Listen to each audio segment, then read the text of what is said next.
আপনারা দেখেছেন এক ফাউল লোকে এদেরকে বলে বাউল। এখানে আলেমরা আছেন। বাউল শব্দের বাংলা অর্থ কিন্তু বড় মারাত্মক। আপনারা বাউল শব্দের অর্থ জানেন? বাউল মানে পেশাব। বাউল মানে কি? হ্যাঁ, নামটাও তাদের নিজেদের নাম চয়েস করছে, খুব সুন্দর। বাউল, বাউল মানে কি? পেশাব।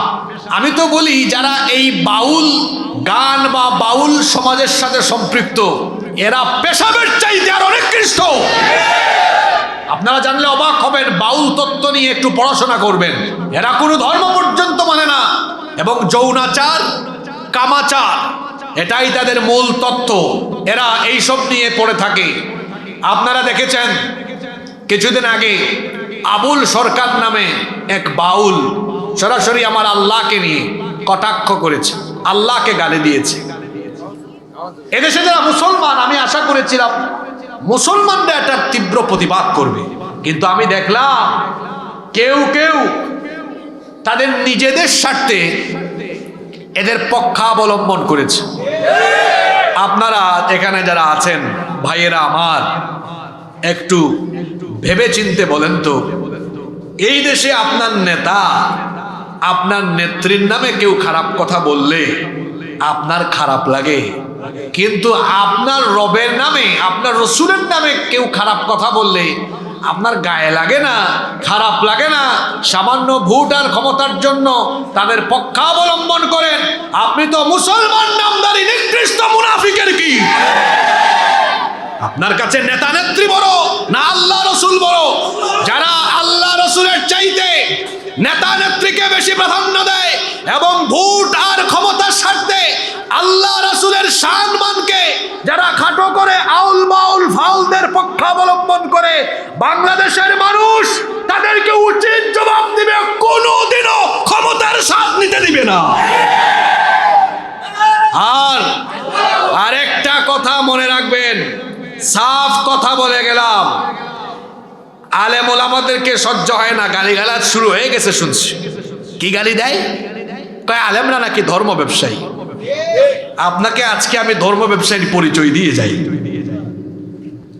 বলেন তো, এই দেশে কোনো আলেমকে আপনি যদি 10 কোটি টাকা অথবা বলেন আপনাকে এমপি বানায় দিব, একটা শর্ত শুধু, সেটা হলো আপনার গা থেকে পাঞ্জাবি জুব্বা খুলে ফেলেন, মাথা থেকে টুপি খুলে ফেলেন, আর এই দাড়ি ফেলে দিয়ে ক্লিন শেভ করে হাঁটেন।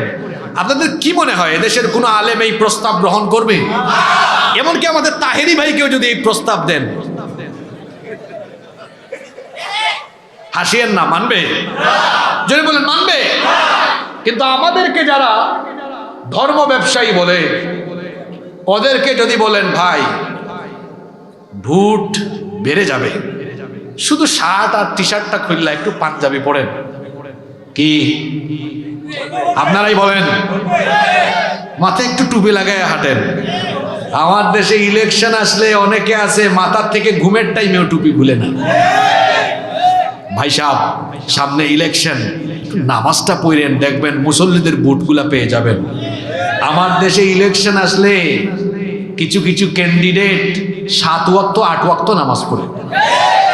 আপনারা বলবেন হুজুর এত ওয়াক্ত নামাজ কেমনে পড়ে? আপনাদেরকে হাসানোর জন্য বলি নাই তো। দেখবেন গ্রামে এশার নামাজ একটু আগে হয়, আর বাজারের কেন্দ্রীয় মসজিদে এশার নামাজ আরো আধা ঘন্টা পরে হয়। আছে না এরকম?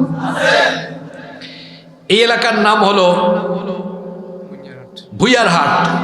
দেখবেন এখানে আগে ভাগে এশার নামাজ হয়। ফেনী শহরে যাইয়েন, ওখানে আরো আধা ঘন্টা পরে হয়। এক ক্যান্ডিডেট আসছিল এখান থেকে, তো ফেনে যেতে বেশি সময় লাগে না। এক ক্যান্ডিডেট আসছিল এখানে, গণসংযোগ করছে, এশার নামাজের আজান হয়েছে, নামাজ পড়ে ফেলছে। তারপর ফেনী শহরে ঢুকে দেখে ওখানে একামত হয়েছে।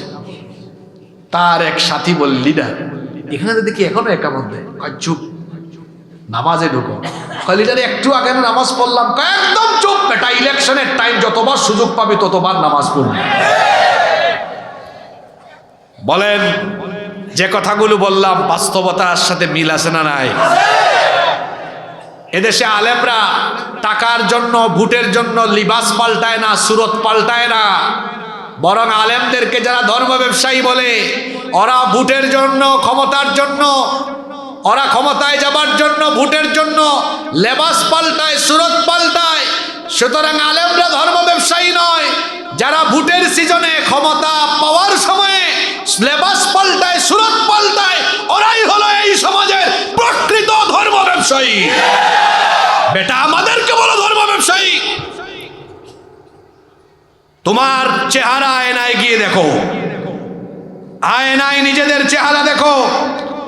আলেমদের সাথে বেয়াদবির ফল এর আগের জালিমদের পরিণতি কি হয়েছে এটা দেখে শিক্ষা নিতে পারেন নাই? আলেমরা যখন কারো বিরুদ্ধে একজোট হয়ে যায়, সেখানে আর টিকে থাকা সম্ভব হয় না, মুশকিল হয়ে যায়। এই মাটি চিনতে হবে, এটা সেই মাটি। এখানে প্রতিদিন ফজরের আজান দিয়ে এই দেশে সূর্য উদয় হয়, সূর্যাস্তের সময় আবারও আজান হয়। এখানে লক্ষ লক্ষ মসজিদ মাদ্রাসা আছে, লক্ষ লক্ষ উলামা মাশায়েখ আছে। এদেশের মানুষ দল মত নির্বিশেষে আলেমদেরকে সম্মান করে, শ্রদ্ধা করে। সেই আলেমদেরকে সামান্য ক্ষমতার স্বার্থে যারা আলেমদের শানে বেয়াদবি করে, আজে বাজে শব্দ চয়ন করে, আমি সাবধান করে দিচ্ছি, এদেশে আলেমদের বিরুদ্ধে, ইসলামের বিরুদ্ধে গিয়ে কেউ ক্ষমতার চেয়ারে টিকতে পারবে না। এটা কশ্চিন কালেও সম্ভব নয়। এজন্য শব্দ চয়নে সতর্ক হন, আচার ব্যবহারে মার্জিত হন। প্রত্যেককে বলবো, এটা সকলের জন্য, আমি কারো নাম ধরে বলিনি।